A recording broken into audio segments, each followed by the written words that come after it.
Good afternoon, everyone. Good afternoon. Thank you for visiting my neighborhood.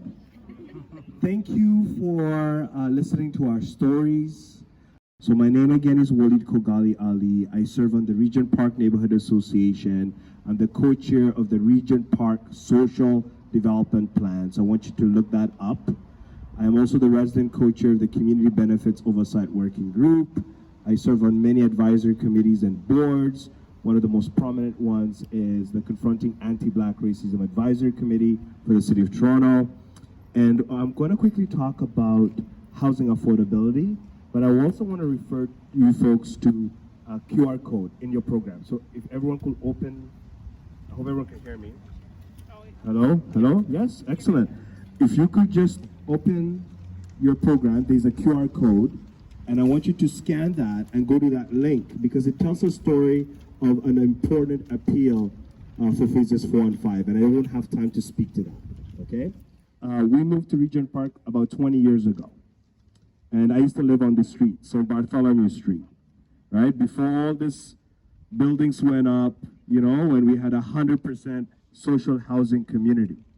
And that's important to reflect on because, as Ms. Sita said earlier, we have about 80,000 of our neighbors on the waiting list to get into social housing.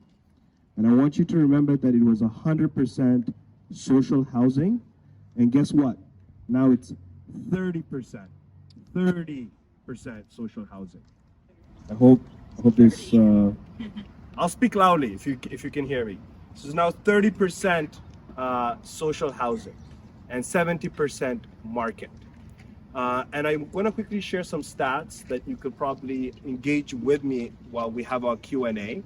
But one of the most important things is we had our first 3 phases of redevelopment, and that was through Daniels Corp, and it was a public-private partnership. And I will argue because of decades of neglect, it led to the conditions for that private-public partnership. And what were the commitments made? One, a pathway to home ownership. A lot of folks who've been living here for decades, they want to get displaced. So they advocated to secure funding from the provincial and federal government through 2 programs. One being Boost, the other being Foundation. And 17 Toronto community housing families benefited from home ownership. So they bought into homes where they're worth $330,000, $320,000. Now they're worth $1.2 million. And that is due to speculation, okay? So if I listen to my mom and bought a house back then, I'll be a multi-millionaire today, right? If I sit in the washroom for 5 years, I'll be rich, right? So this is the market that we're living in. We also were apart from the 17 families that benefited from home ownership, almost 234 other families also benefited from home ownership.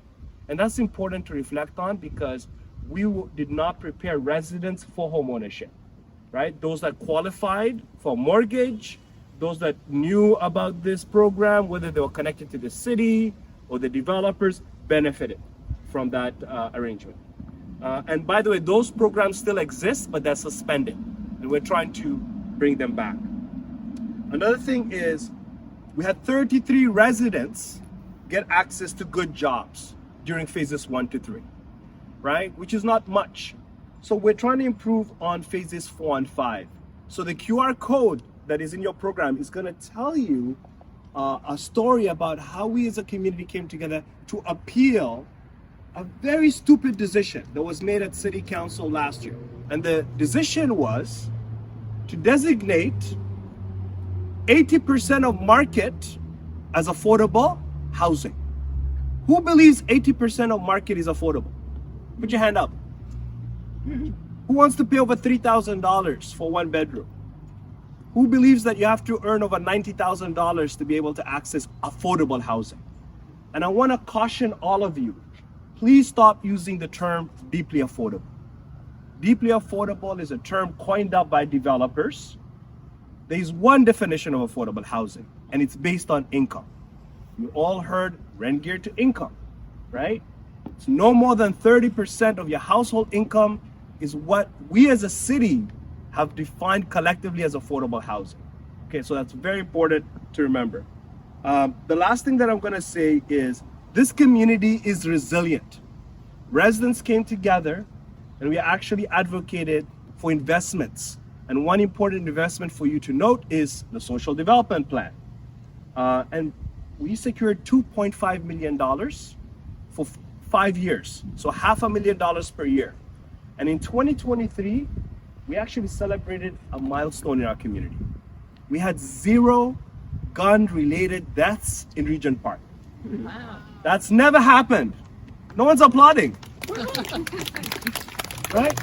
That's because neighbors came together to support each other, whether it was through interventions to support our youth who are at risk, through mentorship, through programming that brought people together. One of my favorite ones is Sunday in the Park.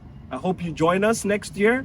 But it's an amazing opportunity for residents from every socioeconomic background to come together and learn more about each other and work together to achieve our goal of social cohesion and inclusion. Okay? And now we're underway to get more investments for 2025 and beyond.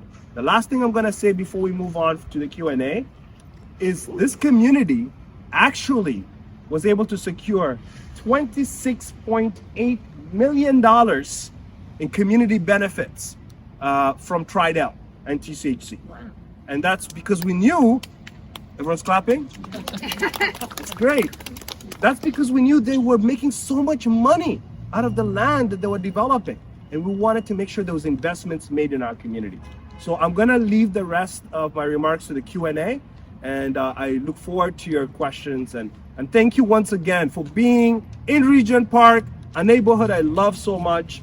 And I'm so glad you got to hear our stories. And thank you, Angie. Woo-hoo! Yay!